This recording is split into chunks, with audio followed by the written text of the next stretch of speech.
Eu trago mais uma vez para vocês sobre o tema 1102 e quero falar para vocês de início que os autos estão conclusos com o ministro Alexandre de Moraes, porém ainda não foi para apreciação. Mas eu quero falar de um ponto aqui muito importante para vocês terem em mente sobre ainda a omissão do acórdão. Omissões essas alegadas pelo INSS.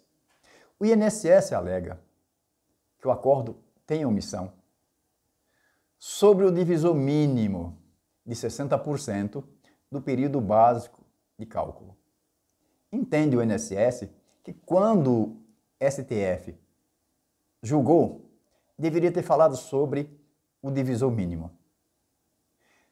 O que acontece? Essa alegação, ela é totalmente infundada. E vocês vão ver por que ela é infundada. Vocês vão analisar o que eu vou trazer para vocês terem as suas próprias conclusões. Mas antes que eu fale do vídeo propriamente dito, não se esqueça de se inscrever no meu canal. E eu agradeço de coração aquelas pessoas que já se inscreveram. Dê o seu like, passe esse vídeo para as pessoas. O que acontece? Por que essa alegação ela é no mínimo temerária e ela chega à beira da má-fé? Vocês mesmos vão analisar. Essa alegação de o STF não ter apreciado sobre o divisor mínimo, ela é absurda porque no recurso extraordinário apresentado pelo próprio INSS, não foi ventilado sobre essa matéria. O INSS teve todo o tempo do mundo para manifestar sobre essa matéria no seu recurso extraordinário. Como eu falei para vocês nos vídeos anteriores, o INSS tem prazo em dobro, que assim determina a lei. E a mesma coisa teve prazo em dobro quando apresentou seu recurso, o recurso extraordinário, que falou sobre vários temas, mas não mencionou sobre o divisor mínimo de 60% do período de cálculo. Então aqui, na fase de embargos, não poderia o INSS apresentar essa alegação. Não é a fase correta, já passou esse momento. Inclusive, tem julgados que diz o seguinte: embargo de declaração só cabe discutir, isso julgado do próprio STF, em ação direta de inconstitucionalidade. Embargo de declaração só pode discutir sobre omissão, obscuridade e contradição. Não pode inovar. Aquilo que não foi ventilado no recurso extraordinário, o INSS não pode inovar agora em fase de embargo de declaração, porque isso é temeroso. Isso pode constituir uma litigância de má-fé. E eu vou mostrar para vocês, mais à frente, sobre essa litigância de má-fé.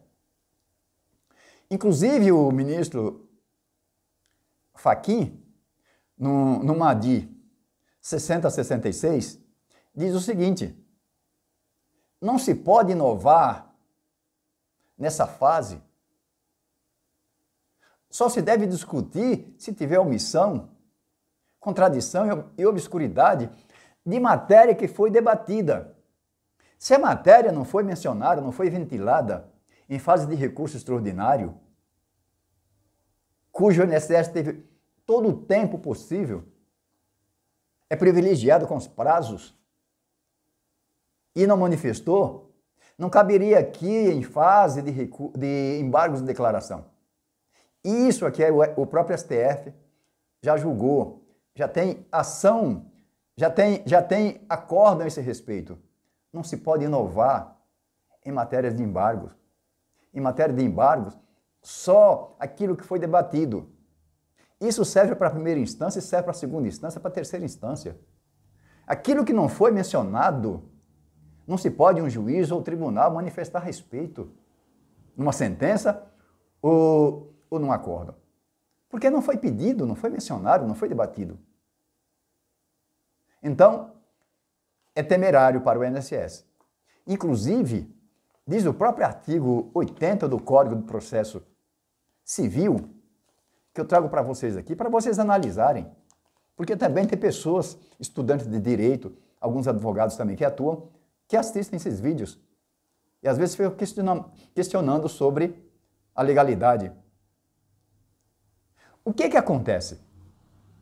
Eu acho, como vocês também acham, que toda essa resistência do INSS é injusta com os aposentados.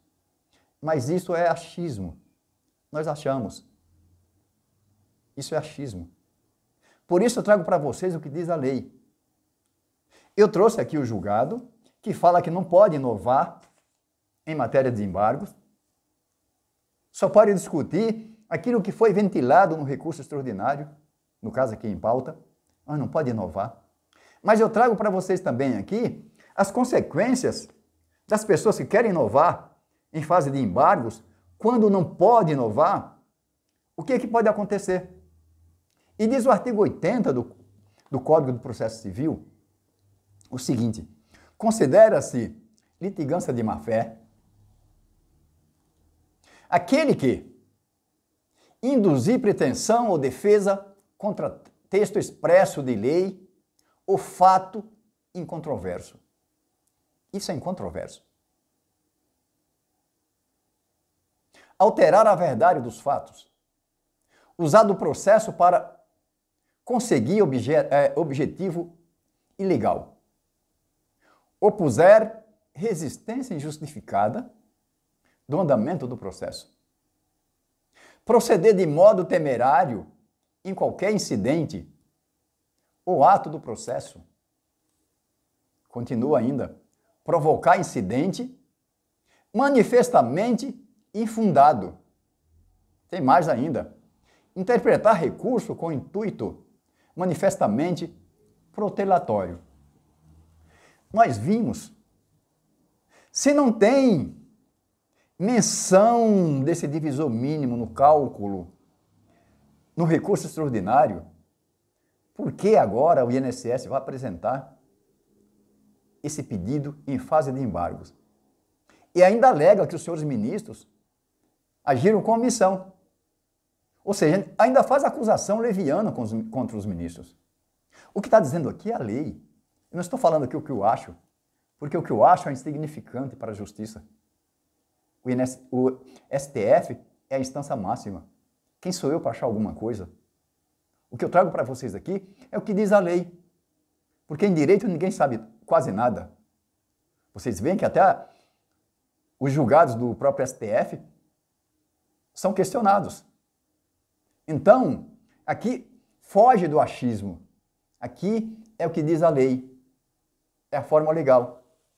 E com base no que eu li para vocês, o INSS pode incorrer em litigância de má-fé.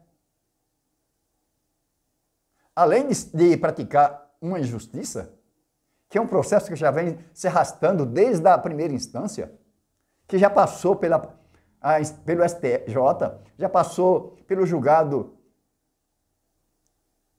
no STF, 2 vezes pelo STF, e agora o INSS querer debater tudo isso novamente. Vejam a injustiça. Mas isso aí é apenas um achismo. Se é injusto ou não, cada um deve analisar. Eu acho que é injusto, mas é um achismo. Agora, o que eu trouxe para vocês aqui é o que está na lei. A lei disse que se discutir aquilo que não deve discutir no processo, está litigando de má-fé. E não se deve discutir mais nesses embargos de declaração. Os embargos não têm o condão de mudar o teor do acórdão. Portanto, isso aqui é matéria protelatória. Todas essas alegações. E essa alegação da omissão em relação ao divisor mínimo de 60%, na base de cálculo, é mais uma ilação do INSS para tentar se arrastar cada vez mais esse processo. Vocês tiram suas conclusões, e é o que eu tenho para falar para vocês hoje. Se gostou do vídeo, dê o seu like e fiquem com Deus.